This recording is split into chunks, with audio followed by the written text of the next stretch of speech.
nervous. You all right over there? You okay? You all right? Yeah. We're good. Welcome, everybody, to another episode of the Chop Sports Daily, coming to you live from the Flipping Made Easy studio right here in Matawan, New Jersey. Your hosts, of course, Sturch and Gooch, and, of course, behind the proverbial fake glass, I tried to combine it at once, is Dina, the Pick Bish Simpson. She's joining us as well. We hope you guys are good to go. It is Tuesday, January the 4th, 2021. We hope you guys are safe and healthy and all that good shit that goes with, living your everyday life. So lots to talk about. But first and foremost, congratulations are in order to Joe LaCorey, our boy Joe, who played on our softball team. He's a great supporter of Chop Sports. Who better than to win the Chop Sports Super Bowl? That's right. 32 teams competed, technically 16 and 16. Scoop Espo was one rep. The other rep was Joe LaCorey. He outscored him by like 4 points. So that came down to the wire. Deontay Johnson, not enough for Scoop Espo. And here we are. Did have that late target that gave him a little bit of hope, but it didn't work out. I was in a similar situation for some third place money, Scoop. So I feel my jaw just dropped to the floor. Joe LaCorey checking in, saying fantasy football QB1 checking in because he just won the championship. But my brother, ladies and gentlemen, my brother is here, and I the reason why I'm excited about this is because of the fact. First, congratulations, Danny. He officially won the championship. It's his first title in 17 years of running our home league. First championship. I did call it when I looked at the rosters from the gate. I had nothing to do with this league other than the fact that I understand that it's archaic and that the scoring is very, very outdated.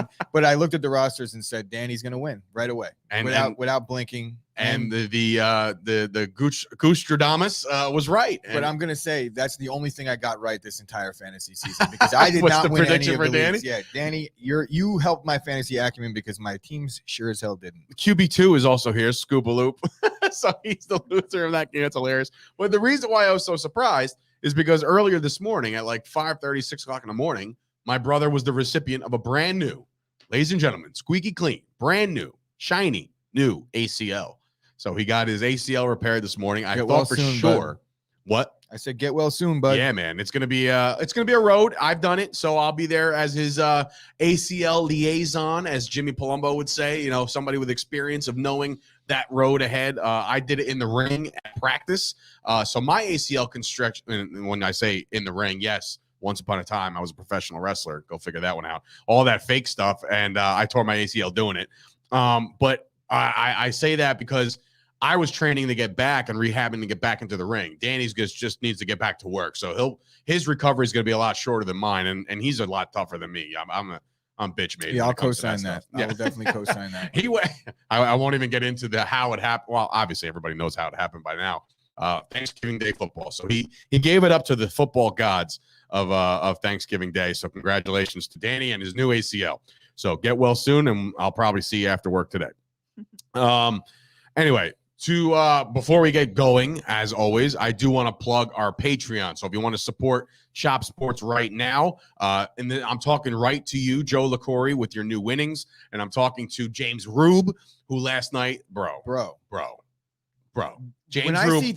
First of all, context. James Rube once upon a time hosted Hoops with Rube, which was a podcast on our network. Great kid. I forget, how did we meet him? It was through Chop Sports. He kind of reached out, I think, and maybe there was a Grasso thing. Maybe, no, there was somebody else. Somebody else said, like, you got to talk to this kid. He knows too much, blah, blah, blah. I said, all right, cool. So we brought James Rube on, right?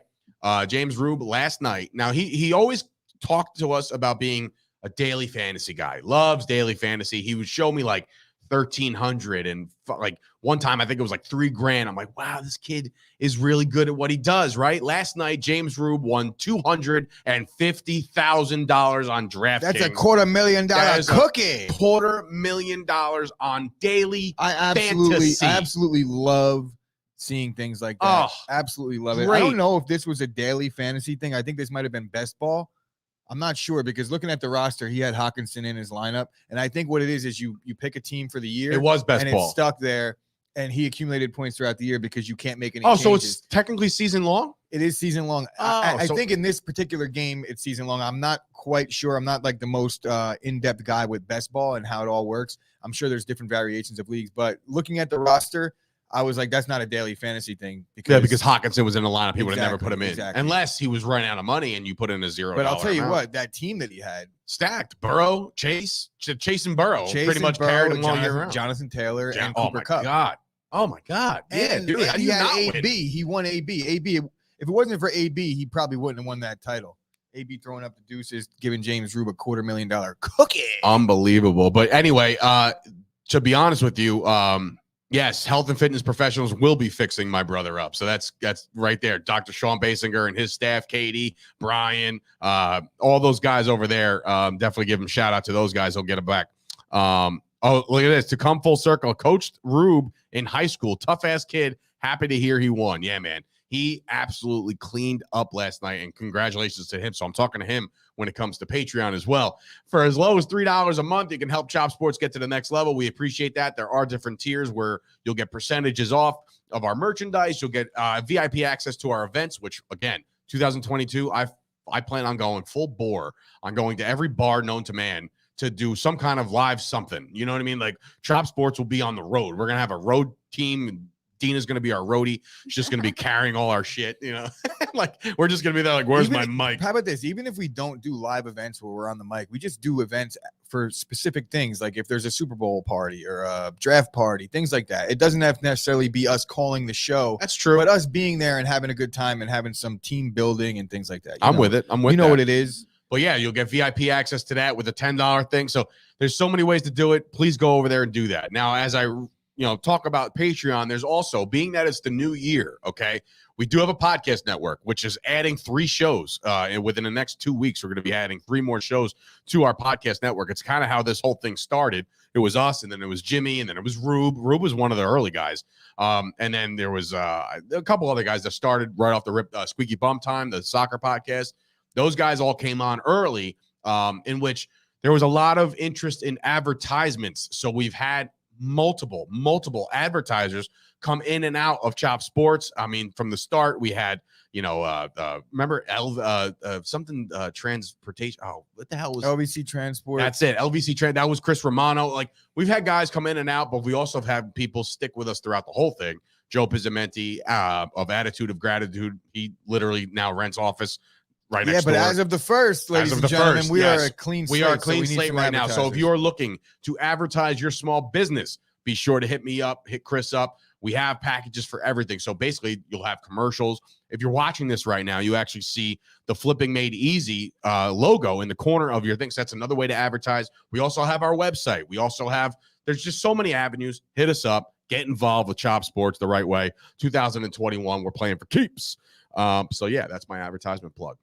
So we're coming back. And speaking of coming back, with a little bit of a comeback story. I don't know how exciting this is for me, because I can completely care less about this, but Kyrie Irving is back tomorrow night for the Nets. Now, this is a road game, right? Yeah, obviously, because he's not playing any home games. Which is, Dave, you did it. Do you ever think in a million years that this kind of contract would be a thing? Yes. You really did before pandemic? No. Before the pandemic, I didn't think it, but as the pandemic was playing out and when this whole situation was playing out with Kyrie before the season started, I definitely thought that there was a chance, because what are you going to do? Because of the way the pandemic is playing out right now, Kyrie is like a healthy, really good option for the Nets who are depleted. And every team in the NBA has been depleted with the COVID protocols and guys in and out of lineups, and just the NBA in general. The way the rotations work, you need a guy like Kyrie, and if he could be there on road games, then yes. The rotation, Scoop's coming in saying the Nets needed Durant and Harden getting tired. Well, that's because Harden's 440 pounds, so that's why he gets tired. You said that you're not that excited about it. You all know that I've been the biggest Kyrie guy since Duke, which is a big lie. I hate Kyrie Irving, but I'm very excited about Kyrie. Kyrie's going to spin right off this flat earth, isn't he? I'm excited for Kyrie to come back, because I right now need content as I look forward into February. Don't do it, man. And March. Don't do it. What I look forward to is the NFL season is going to end. And it's not. And I need a lightning bolt, and that lightning bolt is Kyrie, because I could play off of Kyrie, and I'm going to use the Kyrie.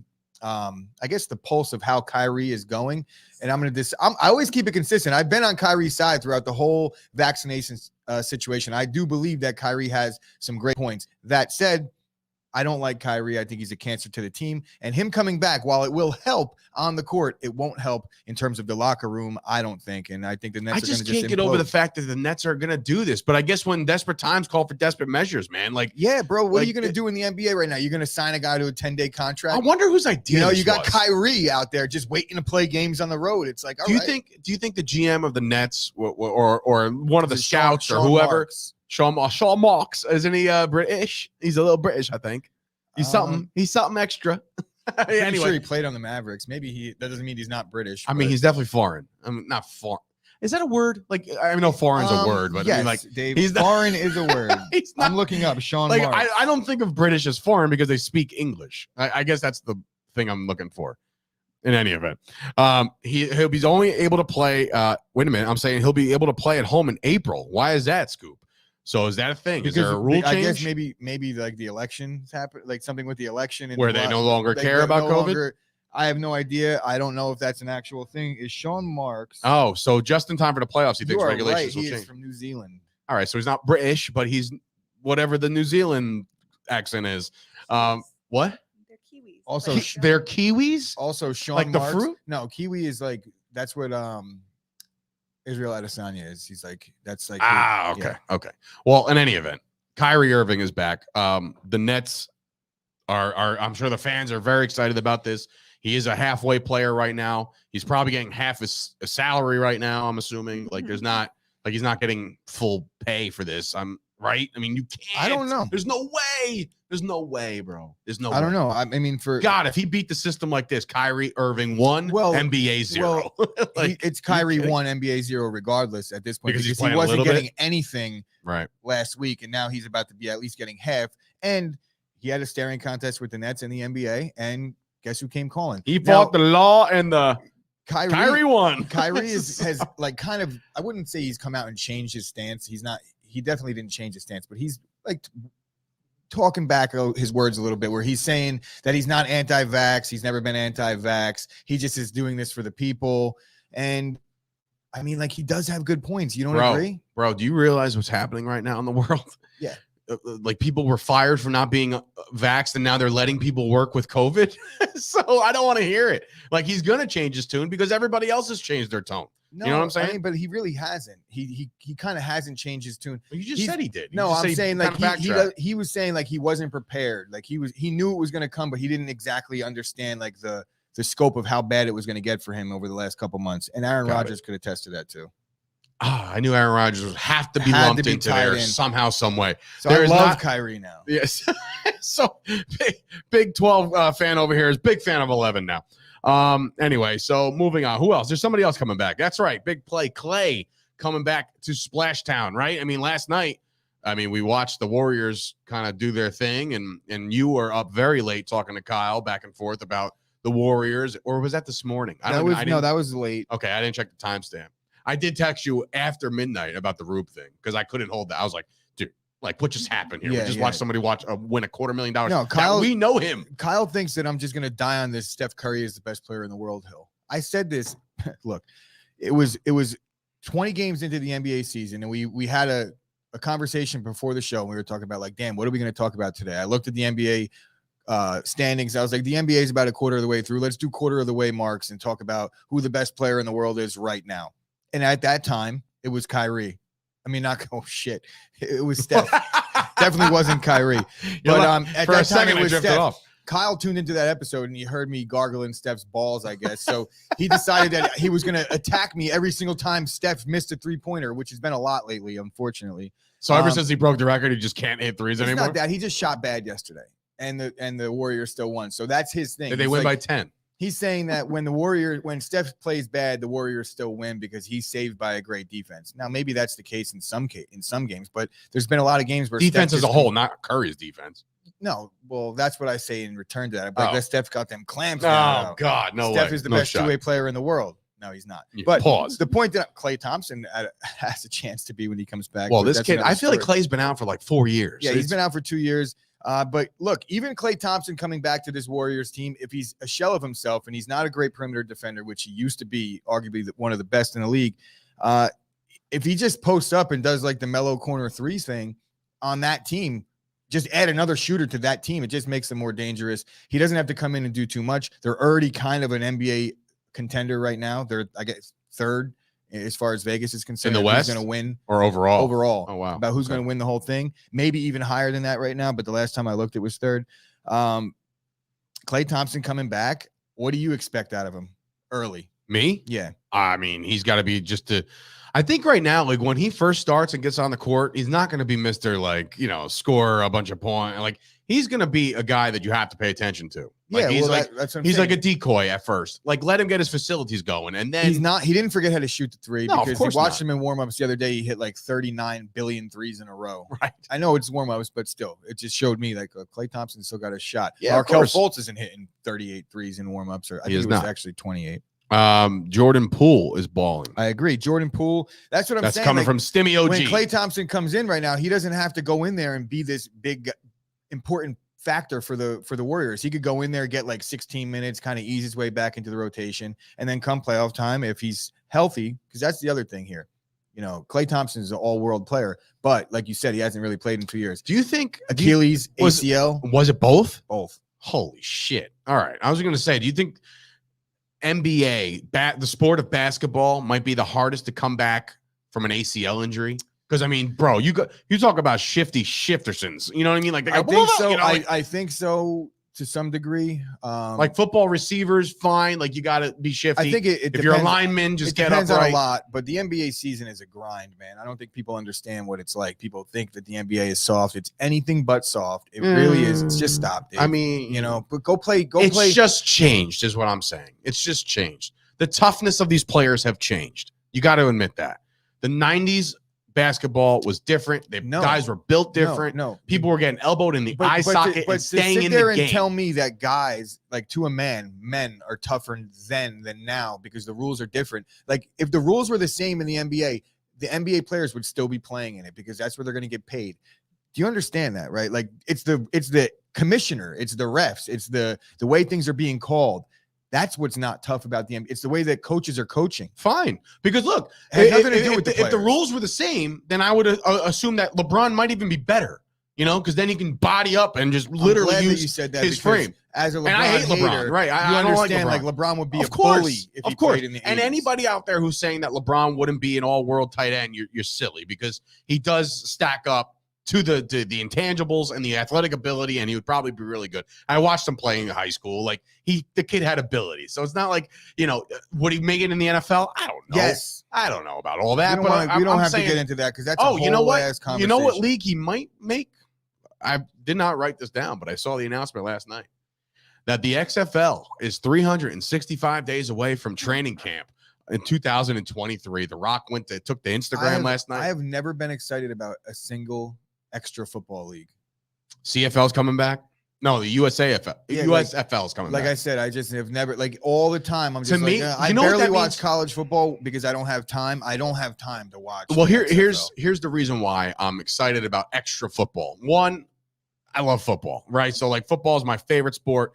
Not even close. There's literally nothing that holds a candle to football to me. Even that, and we'll get into it, the Big Ben stuff like had me emotional last night. And I hate the Steelers. Like, not even hate the Steelers. My dad hates the Steelers. Like the old school Cowboy fans hate the Steelers. They never did anything to me. We beat the piss out of them in the Super Bowl. I don't care. Like Steelers are nothing to me. But last night was emotion. XFL, USAFL or USFL, whatever the hell's coming back. I find like these tinier leagues, right? That might be beneficial to people like us, is what I'm saying. Like, if we could get like a big tailgate to go to the Guardians game, that might make news. Like, we're smaller scale. We right now as Chop Sports, smaller scale. So if anybody out there has 200 free tickets to the Guardians game, I'm just saying we can relate. I understand what you're saying. That's like the McAfee show showing up to an NFL game. They're going to get attention because that's the Pat McAfee show. But if Chop Sports shows up to the Guardians home opener, like we might get some press. And I think if we cover it, if we had an XFL podcast, bro, like if people want to go kneel, my boy Shrieks, the big Jet fan that he is, we were so hardcore on the Guardians when they first came out that we went to the home opener. I tailgated with Ray Gross, right? We had a great time. It was like football quality. Yeah, fine. It did hit, but now the Rock's running it. So now I feel like You're going to get those hardest working All kids. I'm talking about is as I'm looking at Klay Thompson, I'm sorry. The talent isn't going to be there. Like there's going to, if the talent level just isn't good enough, and there's the CFL is a little bit, I don't know. Just think about it. But think about it, because look, the NFL only allows 52 plus a practice squad, right? And then there's only 32 teams in the league. So those are the only jobs that are available. You're telling me that, like, oh, let's just arbitration 1,000 players. You're telling me that 1,001st player doesn't really deserve to be on an NFL team? Like, he might. But when we're talking about practice squad and things like that, it gets a little bit I'm saying, bigger. everybody. Like, just say there's 1,000 I know there's more. 1,000 players on all the NFL teams and the XFL team. I mean, and the practice squad. I get what you're saying. I definitely understand what you're saying in terms of for other guys to get paid playing football. Cool. I don't think it's got much entertainment value for me personally as a fan. I just don't. I have a hard time. I would love for them to just change your tone based off of just like you'll watch a couple games and like, wow, okay, my cool. eyes will be open for a little bit, right? And I'll give them a chance. But at the end of the day, if I don't have an investment in it personally, it's hard. It's just hard for me to care. Maybe I'll start gambling on some of the games, and then we could start talking, Dave. You know, a little extra bonus football. You give me some point spreads, and then, of course you'll be able to gamble in these games. Then I'm good. And let's. You don't think the Rock is a genius? No, I understand. Like a business mogul. I understand, but I'm not going to be out here. I'm not going to be out here being a fan of the XFL. The only good thing to come out of extra football was that giant beers cup snake. Good call, Carl. I agree. All right. The giant beer cup snake?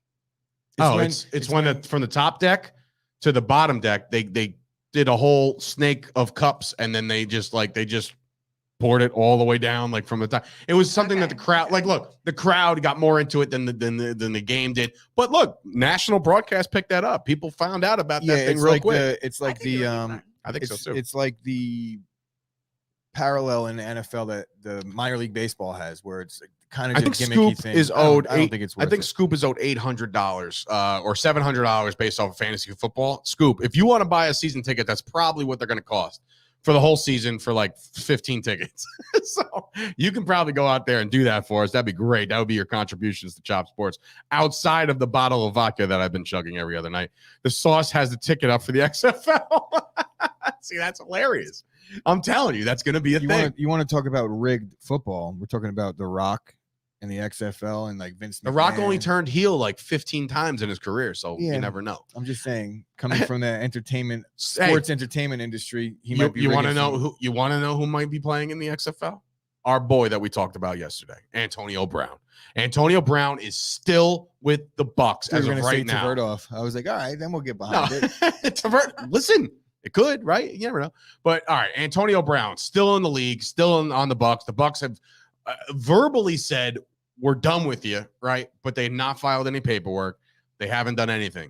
Do you think Tom Brady? I was going to say, like, a lot of people are saying that there's some legal issues going on. I'm not legal. It's just like there's red tape. Like Tom Brady might kill Bruce Arians if he releases Antonio Brown. The fact that he doesn't have God. That might be the reality of the situation here, because we all know what Tom Brady's in this for, right? And I don't think that there's anything to be. That's not. I'm not bashing Tom Brady for that. Like, yes, it's week 17, week 18. We're depleted at wide out right now. If you take Antonio Brown off that roster, it's Mike Evans and a bunch of guys that I've never heard of. According to Antonio Brown, he was hurt. So what's the point? Well, according to Antonio Brown, he was hurt as far as what the media says. But according to what Bruce Arians said, that he asked him, okay, what's the matter? And he just wouldn't answer him. So he wouldn't disclose where he was hurt. They were saying it's an ankle thing. But when you're hurt in the NFL, you seek treatment.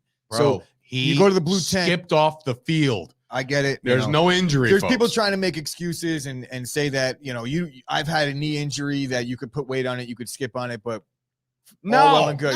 No. I don't want to hear it from the internet doctors. Yeah, if he was injured, go to the blue medical tent, get treatment, get diagnosed, and then get ruled out, and then go to the locker room because you're ruled out. But the thing is, the same people that are saying, "Oh, he was injured, he was too injured to go in," were the very same people that were coming out with the tweets saying that the Bucks held him out because they were trying to not give him his incentives, right? Which in fact it was the complete opposite. They wanted him to go in the game. Now, just judging by the way the Bucks have operated the last 2 seasons, do you really think that they're trying to save $1 million, or do you think they're trying to win a Super Bowl? They've spent more money than any other team in the NFL. That's just the dumbest outlook on things, or the dumbest idea that I've seen. Just because those are facts that he is, I think if anything, it kind of lets you into the mind of AB, where he just gets weird, man. And I understand the mental health thing. We're not going to touch on this again because we did the whole thing yesterday, but which we got ripped apart. But I think that there's a very good YouTube. chance that you see AB playing as early as this weekend. Do you want to hear a bold, stupid prediction that's probably not going to hold any weight, but it probably has no bearing? If for whatever reason, if the Bucs finally do part ways with him, and I'm assuming that that's going to happen, right? They're going through the motions right now. He could be detrimental to the team. They could have all the loopholes they need to get out of that contract, and now nobody has Antonio Brown. Antonio Brown was spotted at the Nets game yesterday. Zach Wilson needs a wide receiver number one.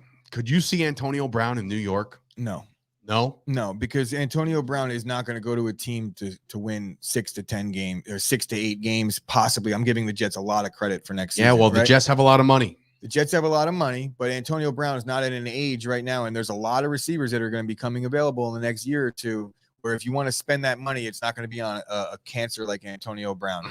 No. It's a hard no on that. I know a personality like him probably couldn't fit the mold in New York. I just feel like all of a sudden when he's running off the field yesterday and they're giving him a standing ovation or whatever they're doing out there at MetLife, that he might feel some sort of way where he's like, wow, the New York people, they know what I'm going through, but they cheer me anyway. A lot of people at MetLife had no idea what was going on. They just saw a guy streaking in the middle of the fucking play. It was like when you look at the background shot. Do you think he asked anybody at KFC? When you look at the background shot, Tom Brady's like huddling up his offense and they're trying to call plays. Like the football game was going on. It wasn't like some weird, it wasn't in between plays. Like, I mean, I guess it was, but you get it? Yeah, they could have thrown a flag for an extra man on the field. They could have done whatever they wanted at that point. I'm aware. They kind of I know. I'm trying to think. Sean Basinger was the only one on the Chop Sports Media Instagram poll to vote yes, that he's going to find another home one day. Like everybody else had not a shot, right? Well, I think that if there's anybody that would pick him up, it would be the Rams right now. If say he got put on waivers, which they're not going to do for that reason, most likely. If they are gonna cut him, it's not going to be until after the season because there's no real reason to. I'm saying, does he play in the league again? Without any help, without any guidance, he gets released from the Bucs because of this. I'm gonna go ahead and say yes. Yeah, because talent outweighs almost everything in the NFL, bro. Yeah, but there was a time where things were a lot worse. Like what he did on Sunday really isn't that crazy as far as AB is concerned. It's just really not. In the public eye? Yeah. Because I mean, there's been a lot of shit that we've heard or read about AB that we have not seen. Like, let's think about the saga that went down before last season, right? Where he was with the Raiders and the cryotherapy and his frozen feet, frostbit feet, not practicing, calling Mike Mayock a cracker, which turns out might be a cracker. But yeah, the whole AB saga, the way he left Pittsburgh, you want to say that he's not going to play because he ran off the field? Possibly, but I don't know, man. I think talent outweighs a lot and situational needs outweighs a lot. You know, when you need a receiver and it's just funny that you say the Rams. Can you imagine OBJ and AB on one team? Oh my God, Stafford would freaking run out of town faster than anybody. And they would still get eliminated by Green Bay. Okay. Randy Moss left the field in the middle of a play once. I don't buy that. I don't remember that at all. Oh, he did. Yeah, in the middle of a play? That was, I think, Raiders Randy Moss too. That's what got him traded to New England for a 7th round pick. Scoop. Antonio Brown to Vaught University. Confirmed. Anyway, Antonio Brown still on the roster. That remains to be seen. But what? I just want to say that the reason why, if it's not because they're going to keep him, like Tom Brady's in the front office this year, it's probably because of them not wanting anybody to pick him up. So they'll just suspend him for the final week of the season and then with pay, not put him on the playoff roster. Yeah, either way, pay, no pay. I just think that it's not really a money thing with Tampa right now. I'm so silly. He is making money on Cameo. Oh, yeah, that's right. Shout out to Big Ben. Shout out to Big Ben. He gives a shout to Big Ben on Cameo. So technically, if you think about it, there might have been an offbeat reporter for either Pittsburgh or just a super fan or whatever.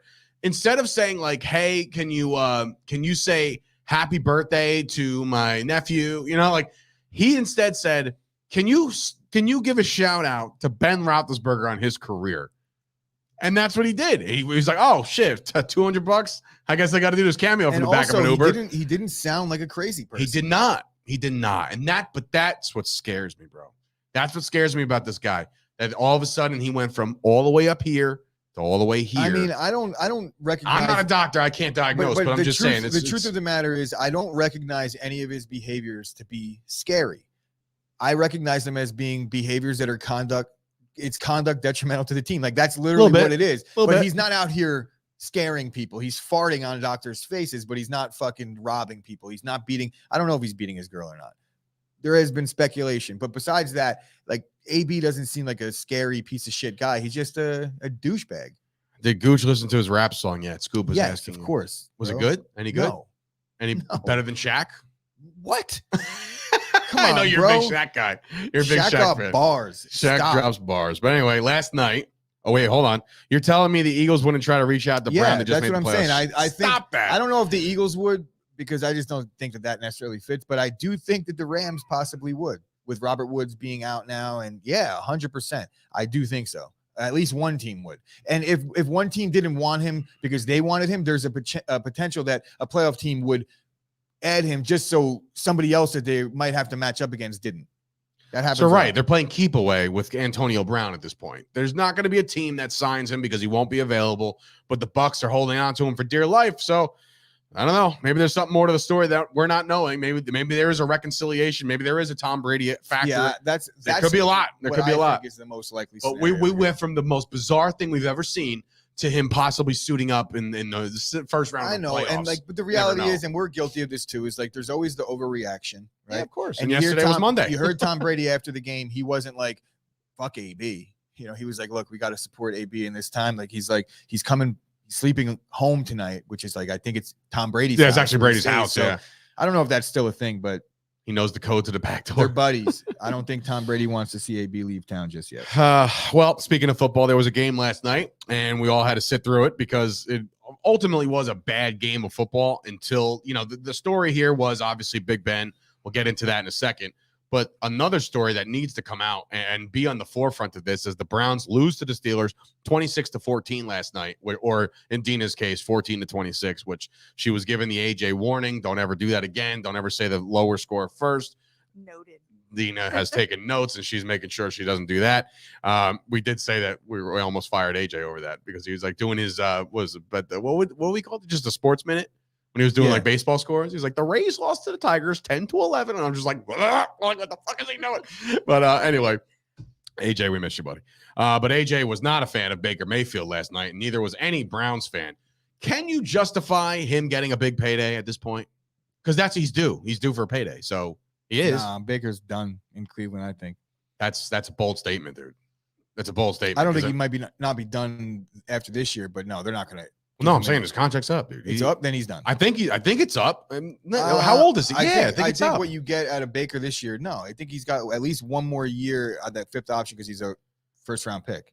So you could get I don't think he's in his fifth season. There's no way he's in his fifth season. You'd be surprised. I think he got drafted the same year as Barkley. He got drafted the same year. Yeah, he was the number one overall pick. He's not in his fifth season. So Barkley's not coming up on his fifth year? No, I think it's going into his fifth year. Yeah, so you get to extend him with the 1 year rookie deal thing. So, they can tender him for a year. In any event, payday candy bar maybe. Baker Mayfield should get the opposite of a payday. Guys should get deductions. Yes, last night, I believe he was sacked 9 times, which is definitely a reference from Ferris Bueller for all you movie fans out there. 9 times. He got his ass kicked. I guess you could kind of give him the pass for yesterday because there's really not much anybody here's could what do he went on to say. He has 1 more year. Okay, team option. They picked it up already. All right, well, that could be a thing. Kyle, good morning. But the one thing I will say about this is his post-game interview. You lost the game. You played like shit. You threw picks. You got sacked. You got beat up. His go-to was, well, nobody should question my toughness anymore. I'm in there getting beat up No, that's every NFL quarterback. I'm Baker, not surprised. You're not that guy. I'm not surprised by anything that Baker Mayfield says that sucks because I don't like him because of the way he sucks. While I respect Kyle Kerms, who you could visit his VIP picks, kylekerms.com. I respect all his analysis. I read everything word for word, right? And he's talking about the Pittsburgh Steelers run defense being piss poor, giving up 5 yards a carry, something crazy, right? Well, they are. They are. But in my mind, I read that, and I'm sorry, Kyle, but I was like, They still have Baker Mayfield, and he stinks. And this is Ben's last game. The writing is on the wall that this game is not going to go in favor of the Browns. And the Steelers defense, what did I say yesterday? I said that in my prediction. I said the Steelers defense is going to be the reason why they win this game. And it was. They didn't score a lot of points. 26 isn't a lot. One of them was a garbage time touchdown. It was really just up front altogether. The offensive line completely dominated the Browns too. So it was the defensive and offensive line. TJ Watt. 20 and a half sacks. Definitely passed Myles Garrett in the defensive player. Yeah, because of Parsons had a no-show basically against the Arizona Cardinals. It looks like that conversation is over, but TJ Watt seems to be the front runner and the guy that's going to win this Defensive Player of the Year award. This guy is a monster. What's the sack record as far as Michael Strahan is concerned? 22, 23 and a half. All right, so 23. he gets 3 sacks next week. He becomes the all-time leader ever. And that's, again, I go back and say, yes, it's in the 17th game, but in reality, he did miss a couple games. So if you want to talk about games played, it is what it is, but I think that it's going to go to Cooper Kupp. Well, let's give it context. Scoop's coming in asking, going into week 18, who wins Offensive Player of the Year, who wins Defensive Player of the Year? So that, to me, Defensive Player of the Year goes to Watt because of what he just did. And Offensive Player of the Year, I didn't even know that was an award, but I guess it's like I thought that was just MVP. No, they basically give it to the non-quarterback. It's like the runner-up. Yeah, it's sometimes it'll be a quarterback. So then maybe that's where Cooper Kupp or Jonathan Taylor. I don't think Jonathan Taylor gets it. I think it's Cooper Kupp. Cooper Kupp has been on another level, like an absolute another level. He's about to have. He needs like 140 receiving yards to get 2,000. That's insane. So, you know what's crazy? The crazier part about this is how wide, like, they have receivers. They had Robert Woods the entire time. He goes down, they get it Beckham. Then they got Van Jefferson on the rise. Not to mention he's doing it down the stretch in January. Yeah, where kind of Jonathan Taylor, I'm not saying he shit the bed of late, but the Colts have kind of stumbled a little bit. It's incredible. Incredible. So in any event, the game itself plays the way it plays out because of the fact that, again, Baker looked like he just never played quarterback before. He also, now, this is my statement. Because of the way I've watched Baker Mayfield play football in the last couple of weeks, maybe Beckham's dad was right. Maybe Beckham wasn't the problem. Maybe Baker Mayfield just freaking stinks, dude. Maybe Beckham had an idea and said, you know what? I got to get the hell out of here. If I'm going to succeed for the rest of my life in this league, I got to get away from Baker Mayfield. As far as I saw it, I don't think that was ever in question. That Odell's dad was definitely right. That Baker sucks. I just don't agree with the approach. The approach, yeah, of course. You don't want to call him out on Instagram or whatever, but like maybe there was something to that nobody wants to play with Baker Mayfield. Again, last night, Jarvis Landry's the guy. Peoples-Jones. Shout out to Njoku, who I've always liked, had a beautiful touchdown catch towards the end of that game. I believe that was the last touchdown they scored. But again, it's just, I don't know, man. The Browns, their season's wrapped. I feel like if you want to point to a coach that could be on the hot seat, it's Stefanski. Really? You know, with all the expectations coming into the year, I'm sure they'll give him another go because they did deal with a lot of injuries. But how do you also not game plan? You knew that the Steelers were no good against the run. And you have a top 5 back. 4 handoffs to Nick Chubb in the first half when you're that's facing the most. And at that point, the game was well within reach. So there was no reason for you need to be pitching it around the way they were with Boohoo Baker back there getting chased around. I just didn't understand the game plan whatsoever. So Kyle coming in with a long comment. I guess we're going to get into this in a second. If the Jaguars beat the Colts on Sunday, then both the Raiders and the Chargers make the playoffs with a tie. So I'm parlaying the Jags money line with a Raiders-Chargers tie at plus 21,000, $50 to win 11 grand. First of all, we're going to get into that, and I guess Kyle with a segue. But before we get into the playoff picture, I do want to talk about Big Ben. Ben Roethlisberger. Love him or hate him, which again, it's very hot and cold with Big Ben. I think based off of his early years in his career where things were getting, accusations were getting thrown around and charges. First, even before that, it started off right out of the gate with multiple titles. So that was the first thing that happened with Big Ben. He was a champion immediately out of the gate. So you're now a legend and young. So that's what happened with Big Ben. But then he crashed his motorcycle, didn't have a helmet on. That was the first thing. Oh, and the second thing was... Forgot about that. Yes, the second thing was the alleged, no charges, bathroom stall incident with a younger woman. Look, I'm not going to sit here and sugarcoat it.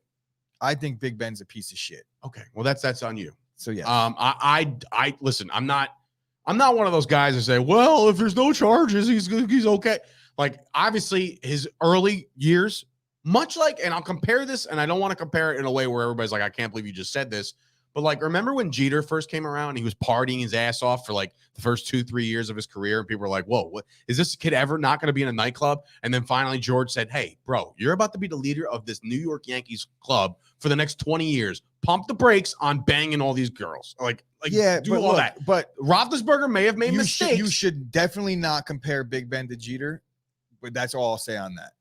Because Big Ben, I'm talking about being silly during your youth and maturing and getting better. Last night there was a scene last night where I saw this guy hugging his 3 kids and his wife and like this whole family. Like that was to me, that was football. That was everything that it stands for. That was everything that football is supposed to be about. Football, family, it all goes together. And last night when you watch Big Ben get teary-eyed in front of Pittsburgh, right? Which, by the way, he should have took off his helmet because his mouthpiece or his chin strap got in front of his face and he was a little muffled. But like overall, bro, he gets that last touchdown pass, which is, again, Najee Harris, shout out to him. He could have very well slid down and ended the game, right? But he took it to the house and he gave Ben that last touchdown pass. He celebrated that moment. Big Ben, to me, based off of everything that I've seen, a total body of work, goes down as one of the greats of all time because of everything that he's done. I wrote down his stats of where he compares, right? First of all, he's played 248 games of football. That's a lot of football games, right? So he has endured a lot of shit. He's gotten beat up for his entire life, right? In the NFL. And of course, his record, ready for this? 164, 81, and 1. Bro, like that's a lot of wins. That fucking tie came to that tie shitty came Lions this year, which season. is nuts. His completion percentage, 64% for his career. So that's, again, great, right? 63,384 passing yards, 5th all-time on the list. So that's where he stands, and I'm sure people will pass him. He'll probably wind up like 11th or 12th or something like that as some of these kids pass him up, right? 417 touchdown passes. That's 8th all-time.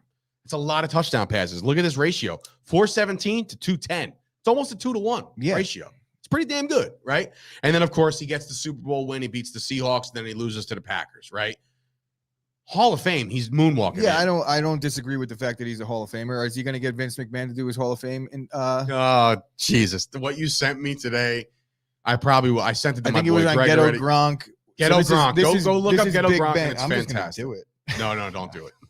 Don't do it. Go look up Ghetto Gronk. Yeah, it's really funny. So you named all his stats, but you forgot about the one alleged rape. Jesus Christ, dude. Yeah, I'm sorry. I read that police report, Dave, and I don't fuck with Big Ben. I just don't. I think he's a great player. I've always said he's a great player, even after the fact, but I just can't, man. I just can't. Do you think that keeps him out? No. So that means. It well, didn't keep him out. If you look at the Hall of Fame, it didn't keep him Ray out. is in. Ray Lewis keep him out of the league. It's LT not going to is keep him in. out of the Hall of Fame. It was I guess if it happened now, he would never have played again. I'm telling you that right now. Like Deshaun Watson, people want to crucify Deshaun Watson. Nothing ever got proved in court with him, but he hasn't played a snap this year. Big Ben didn't get the same treatment as far as that was concerned. But I guess it was a different time, understandable. But yeah, I don't like Big Ben. Sorry, Steelers fans. Big Ben's a piece of shit. Well, so sorry about ruining the feel-good Big Ben story. You did. You ruined the whole story. But in any event, Big Ben, great career. I watched it last night with a tear in my eye. All right, I watched it, and I was very excited to see him go out that way in Pittsburgh. They got one more game to play. Now, that game might mean something.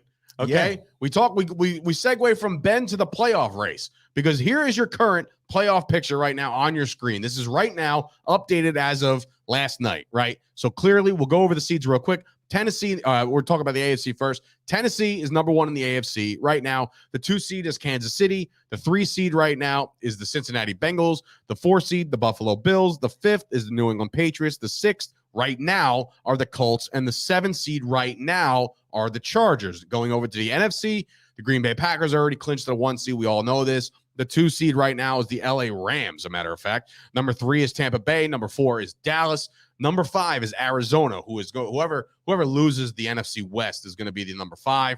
Number 6 right now are the San Francisco 49ers. And, of course, those pesky Eagles are number 7. So I look at it like this. There's a lot to kind of digest going into Week 18.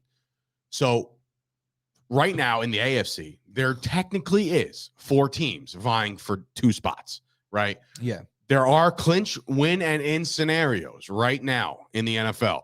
They've flexed the Chargers and Raiders game to Sunday night. For the winner of that game gets into the playoffs, whether it be 7 or 6, that's to be determined. All the Colts have to do is beat the Jaguars. But there's some craziness going on around here. The Jaguars, the Colts haven't beaten Jacksonville in Jacksonville since 2015. So as bad as the Jaguars have been and as average as the Colts have been over the last 6 years or so, they haven't gotten it done there. So there is something to be said. They just don't play well in that stadium. And you have to take that into consideration when you're considering this playoff picture here, because the Jags, this is their Super Bowl, obviously. It's a division game against a team that they typically play well against in a stadium that they always beat them in.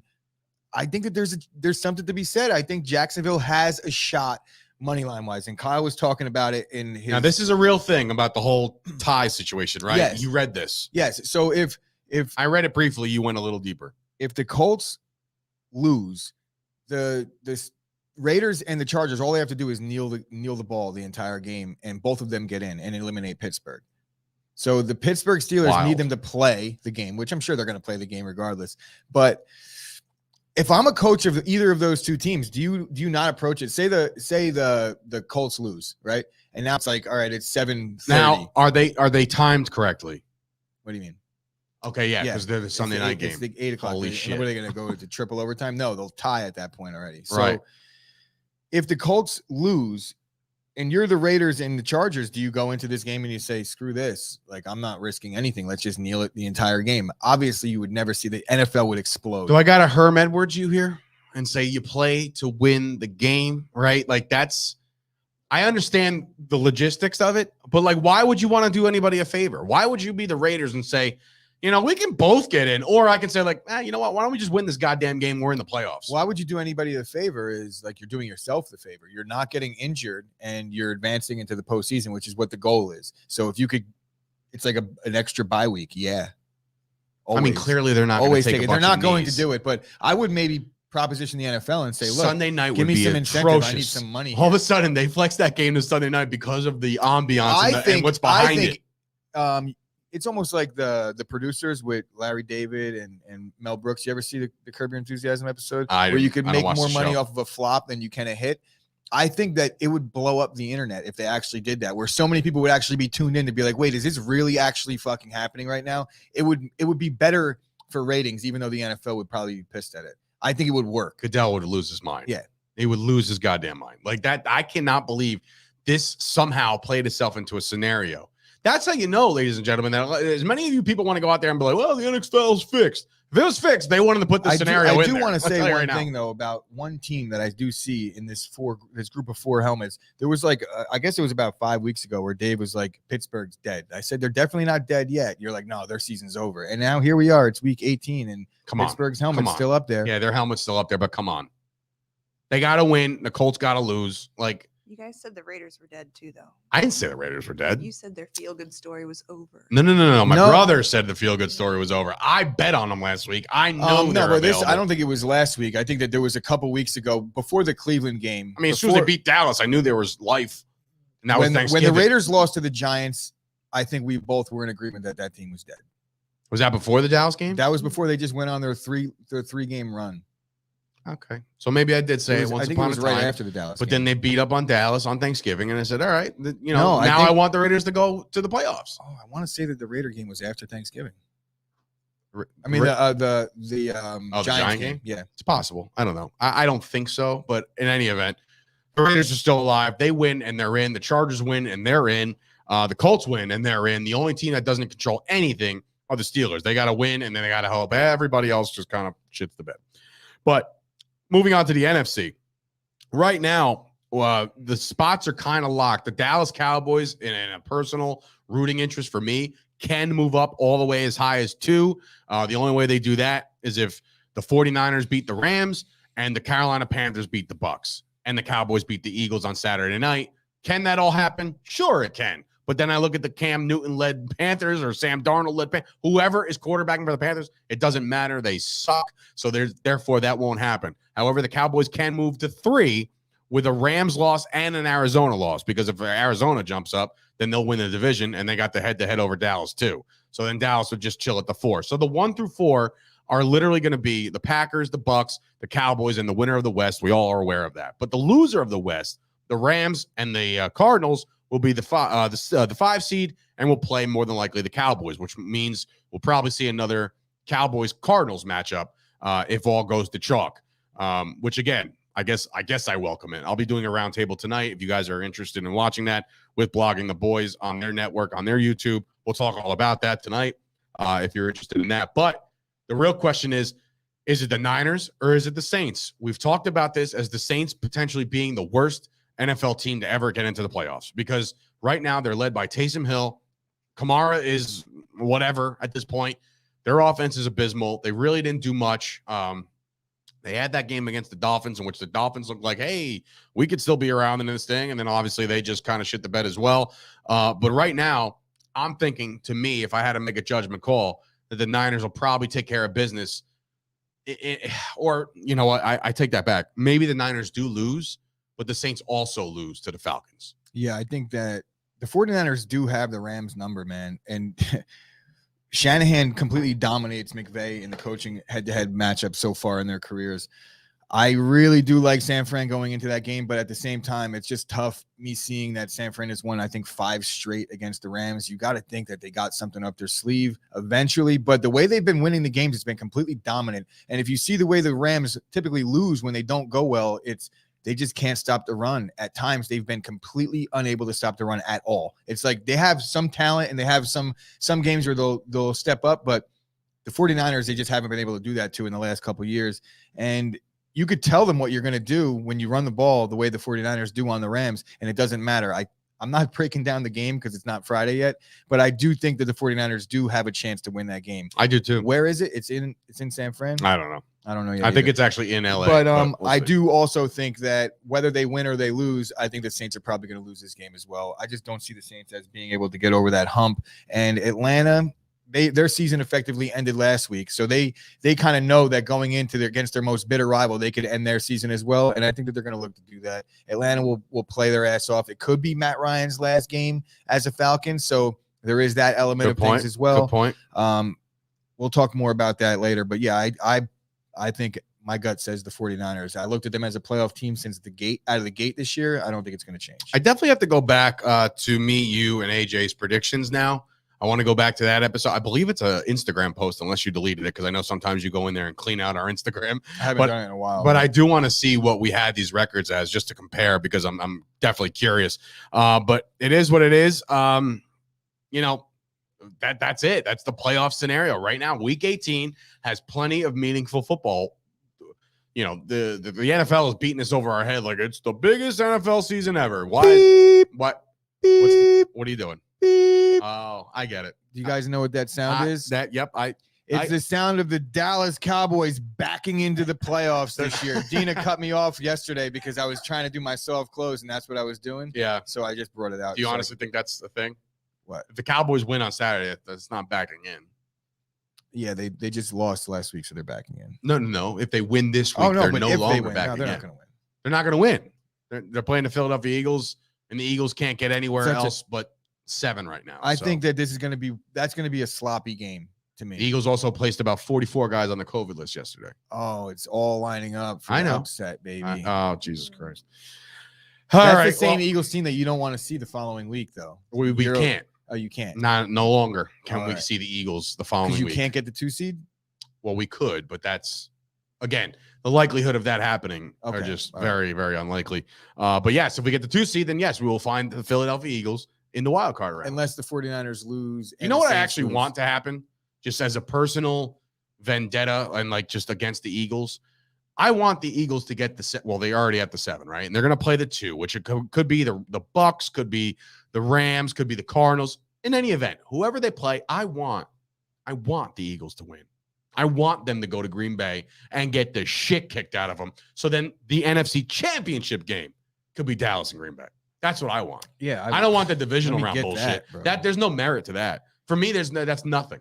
I need Dallas to get there and start righting the ship. But I don't want to make it seem like I think that Dallas is the best matchup for Green Bay because I don't necessarily believe that. I think that they could wreck games with their defense. Well, all right. So who's your biggest threat? That's a Scoop's coming in asking who is the biggest threat to the Packers right now? The Chiefs. No. In the NFC, the Chiefs. This guy just right to the Super Bowl again. Honestly, see, look, I love confidence, but I love I don't think that there's. Oh my God! I don't think that there's. Offense. I don't think that there's second. necessarily a bigger threat in the NFC. Like there's several threats in the NFC. I don't think that one stands out to me. I feel like the Rams, the Cowboys are probably like 1 and 1A, but take your pick. But I like our matchups against both. The thing that drives me nuts. It's an inner battle with me. It's that I have always been this way. Well, maybe not always been this way, but for the most part, I've been this way. I exude confidence with my Packer fanhood. Well, that's fine. And I don't, it's like ultimately you want to see your friends happy, right? And I do. If Gooch gets to the Super Bowl, right? Of course I want the Packers to win the Super Bowl for him. My mother right? asked me that the other day. She's like, if the Cowboys make it to the Super Bowl over the Packers, would you root for the Cowboys? And I was like, it depends if like I like the point spread and I bet on them. But typically, like when it's all said and done, I'll be happy for Dave if they win. That's what I'm saying. However, like I know what this place will feel like if the Packers get bounced, and I know that like Gooch goes in not hiding per se, but like it ruins the game. I've done better. You saw me last year when they lost the NFC Championship game. It wasn't good for me, but at the same time, you pick yourself up, you dust yourself off, and you get ready for that next NFC Championship loss. See, that's what I'm saying. No, that's just a joke. We're winning it. Stop. All right. Well, I'm not jinxing anything. I didn't curse anything. The Packers, obviously, look, all roads lead through Lambeau, and if anybody has the advantage at Lambeau, it is the Packers, and I understand that. But I've been saying for 2 months that if I ever want the Cowboys to face the Packers in the playoffs, I want it in Lambeau. Now, I've said that. I've been on record. I've been saying for 6 months since the draft when they said Aaron Rodgers was gone. I've been pretty steadfast in my like, everybody calm down. Everything is going to be fine. They lost to the Saints. I was like, all right, everyone calm down. Do you remember that day? There was our draft party. Yeah, and my dad was texting me. Is like, is Gooch okay? Like, I was like, I was okay. There was like we were walking around the mall. There was a little bit of apprehension when Denver was picking because I was like, this is the one that they're saying it's supposed to be. So there was like a 5-minute period of agita, but then it was really just a kidney stone. It wasn't agita at all, which I passed that night around pick 9. So it felt when he shook that, Dina, we didn't know you yet, or maybe we knew you, but anyway, he showed me his kidney stone. It was in a little ketchup packet thing, and he shook it around like he just lost a tooth. He's like, look at this. And I was like, what the fuck is that? You like, still have it? Did you keep it? No, I have it somewhere. You have the kid. What do you mean somewhere? That means somewhere under your pile of clothes in your room. No, there's a kidney stone. It's in like a little beaker, like a little science beaker. God, it's fantastic. Fantastic. But are we gonna win? Are we gonna win? I've been steadfast since day one, since this whole saga with Aaron Rodgers started, all throughout the season with Kyle trolling me and this and Jimmy and everybody saying this, and I've been as steady as you could get, and I'm not gonna change now that we clinched the 1 seed. I'm not going to change now all of a sudden that it's been proven to everybody that we are clearly a tier above everybody else. See, I'm not asking you to change now. I'm asking you to accept the fact that the Packers are susceptible to a certain amount of things. When they had their special teams woes and their defense, there is 100% issues with every single team. But I just think that our Band-Aid to those issues is Aaron Rodgers, and nobody else has that. That's true. That's true. And I love our head coach. There's no argument there. Our head coach is fucking hotter than yours. I'm sorry? Pause. What? Okay. Yeah. Okay. What? Yeah. Well, you said it, not me. He's a stud. He's a good-looking dude. So anyway, with that, we're gonna end this bad boy because we got things to do, people to see, places to go, aka just right here at my desk, slaving over the next couple podcasts. So be sure to subscribe to the entire podcast network. But more importantly, if you're watching this right now, hit the subscribe button. If you have already, share it. Let everybody else know that we're probably pretty cool to listen to on the day-to-day as we get into some serious business here. The NFL it's depressing, and there's no more fantasy football. That's done, right? That's like strike 1. Well, strike 2 will be the regular season being over. If anybody wants to get going on, like, it's like for Chop Sports people and people we know not open to the Twitterverse, but I don't know if Kyle's going to open it up to a big group, but if he doesn't, we'll do our own. We'll do our own. You want to do like a fantasy playoff? Fantasy. It's not going to be free. There's no giveaways involved. It's going to be like you pay to get in, and Ben. Okay. And then when you win, you get paid. Ben. All right. Sounds like a plan. So, on behalf of Sturch and Gooch, and of course, Dina behind the glass doing all the graphic work and the production here at Chop Studios, the Flipping Made Easy studio that is in Matawan, New Jersey. This has been another episode of the Chop Sports Daily. Congratulations again to Big Joe LaCorey for your big win. Congratulations to my brother. Get well soon, bro. I say that as if I'm not going to talk to him literally right after this podcast is over. But anyway, have a good day. We'll see you guys on a hump day. That's tomorrow. And I'm not sure what AJ was